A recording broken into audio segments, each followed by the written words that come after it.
Doctor గారి జీవితంలో అక్కయ్య పాత్ర ఎలా వచ్చిందో, అమ్మ ప్రేరణ ఎలా ఉందో సుబ్రహ్మణ్యం అన్నయ్య గారు అద్భుతంగా చెప్పారు. డాక్టర్ గారి వ్యక్తిత్వంలోని ఎన్నో కోణాలను సుబ్బారావు అన్నయ్య గారు కూడా ఆవిష్కరించారు. అయితే ఈవేళ ప్రధానంగా మనం అమ్మని గురించి వినాలి, అమ్మని గురించిన అన్నయ్యను గురించిన వినాలి, అన్నయ్య మాటల్లో వినాలి అని మనం అంతా ఎదురు చూస్తున్నాం. కాబట్టి మరి అందరికీ మాట్లాడాలని ఉంటుంది, అందరికీ ఎన్నో మాట్లాడాలని ఉంటుంది, అవకాశం తక్కువగా ఉంటుంది. మాటలో చమత్కారం, మనసులో మనందరి పట్ల మమకారం, సాటిలేని సంస్కారం కలిసిన త్రివేణి సంగమం డాక్టర్ గారు.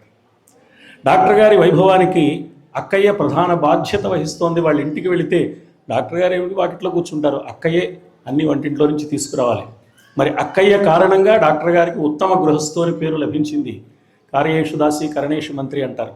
అయితే డాక్టర్ గారి అభిమానులకు కష్టం కలగచ్చు, ఈ క్రెడిట్ అంతా అక్కయ్య గారికే వెళుతోంది అని. అక్కయ్య గారు అలా ఎందుకు చేయగలిగారంటే డాక్టర్ గారి భార్య కాబట్టి. అందువల్ల క్రెడిట్ డాక్టర్ గారికి వస్తుంది, అక్కయ్య గారికి వస్తుంది.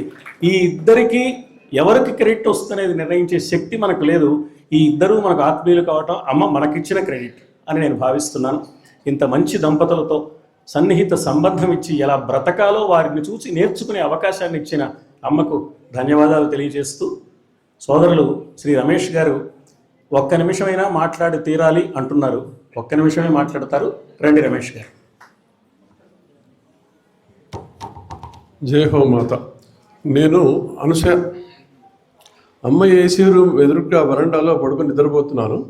తెల్లవారుజామున 4 గంటలకి వసుంధరకి వచ్చి నన్ను లేపి అమ్మ పరిస్థితిని చెప్పి సత్యవన్నయ్య దగ్గరికి వెళ్ళి మందు తీసుకురా అంది.